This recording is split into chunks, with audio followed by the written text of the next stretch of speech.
কেড়ে নেওয়া খাবার একশোর কিন্তু এই খাবার কিন্তু খাচ্ছে, যেমনটি দেখতে পাচ্ছি।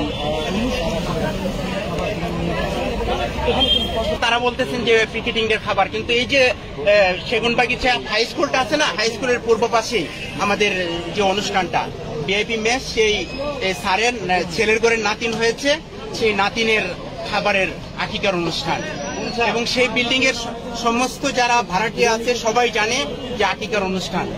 আমি পুলিশ ভাইদেরকে বলছি, আচ্ছা খাবার ছিল 181 প্যাকেট। ওই যে পুলিশ ভাইয়েরা কোন খাবার খাবার কোন খাচ্ছে এগুলো নাকি? এই যে মাত্র এই ভ্যান গাড়িতে ছিল, আপনারা দেখলেন সাদা প্যাকেট। আচ্ছা, আপনার খাবার পুলিশ খাচ্ছে এরকম নাকি? জি বলেন একটু, আপনার খাবার পুলিশ খাচ্ছে? হ্যাঁ হ্যাঁ জি জি ক্লিয়ার বলেন, কথা বলেন, কোথা দিচ্ছেন খাবারগুলো ক্লিয়ার বলেন। আমি আজকে আমার অফিসের যে স্যার, সেই স্যারের নাতির আজকে আকিকা অনুষ্ঠান, নাতিন হয়েছে। কথা বলতে হ্যাঁ, আকিকা অনুষ্ঠানে খাবার নিয়ে আমি পুরান ঢাকা থেকে পুরান ঢাকা থেকে এসেছি। আসার পরে এখানে কোথাও আমাকে আটকানো হয় না।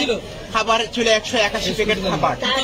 এখন আমার মোবাইল তারা নিয়ে গেছেন, খাবারগুলো সব পুলিশ নিয়ে গেছেন।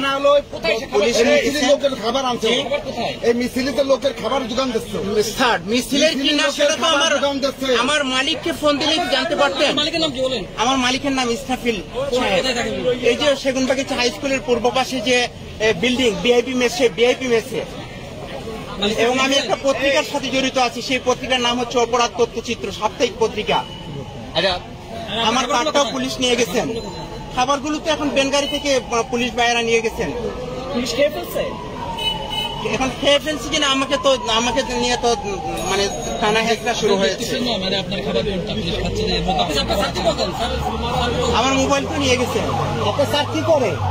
আমার স্যার তিনি হচ্ছেন ভিআইপি যে বিল্ডিং, সেই বিল্ডিং এর তিনি মালিক। খাবারের মেনুতে কি ছিল?